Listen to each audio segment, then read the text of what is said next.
Assalamualaikum warahmatullahi wabarakatuh. Perkenalkan, nama saya Shelita Bunga Apriana, mahasiswi Pendidikan Sejarah 2019 dari kelas A.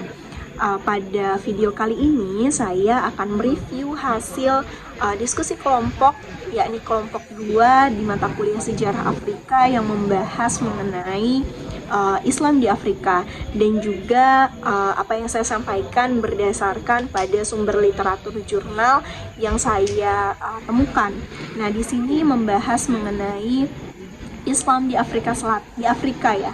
Nah, penyebaran Islam di wilayah Afrika ini bermula pada masa Nabi Muhammad ketika ada kontak pertama kali antara Islam dengan Afrika, yaitu setelah para sahabat hijrah ke Hashbi dan mendapat sambutan baik dari rajanya. Waktu itu rajanya adalah Raja Najasyi maupun dari para penduduk setempat. Penyebaran Islam kemudian dilanjutkan pada masa Khalifah Umar bin Khattab dengan mengutus Amr ibnu As. Kemudian pasukan muslim di bawah panglima tersebut berhasil memasuki Mesir dengan mengalahkan pasukan Bizantium pada saat itu, yakni sekitar tahun 639 sampai dengan 644 Masehi, dan mendirikan kota Fustat sebagai ibu kota pertama di wilayah Afrika.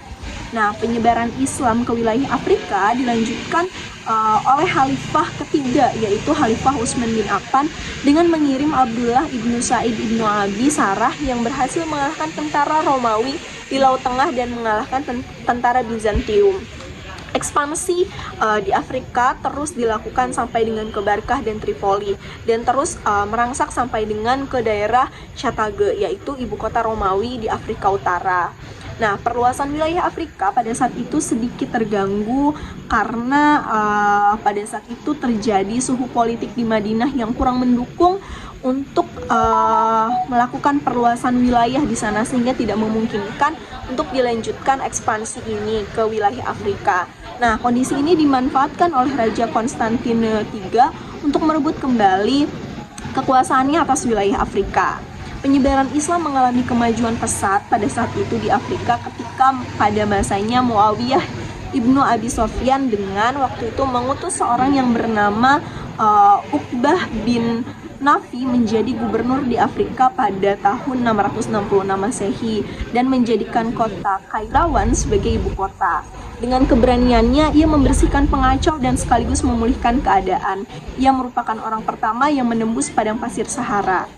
Nah, masuknya Islam ke Afrika Utara merupakan momen yang paling penting bagi masa depan Islam secara keseluruhan di benua Afrika dan daratan Eropa yang memang selama berabad-abad berada di bawah kekuasaan umat Kristen.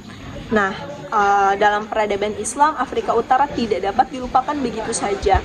Mengapa? Hal ini dikarenakan Afrika Utara merupakan pintu masuk dan sentral penyebaran Islam, yakni Timur Tengah. Nah, bukti kemajuan di Afrika Utara adalah dalam peradaban Islam di bidang arsitektur, seni, dekorasi, dan intelektual. Tokoh-tokoh yang terkenal dalam bidang intelektual salah satunya ada Ibnu Battuta, Ibnu Khaldun.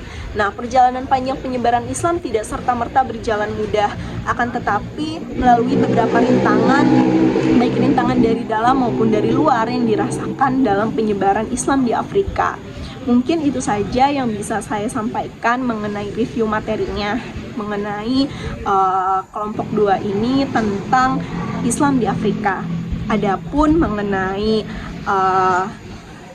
koreksian atau mengenai masukan untuk teman-teman kelompok 2 pada presentasi kali ini sudah sangat bagus dan materi yang disampaikan juga sudah cukup lengkap. Hanya mungkin bisa ditambahkan sumber-sumber atau literatur yang memang cukup lebih kuat lagi untuk bisa menambahkan pengetahuan atau wawasan yang lebih luas lagi dalam makalahnya, dan juga disertakan gambar yang cukup jelas di makalah tersebut mengenai petanya.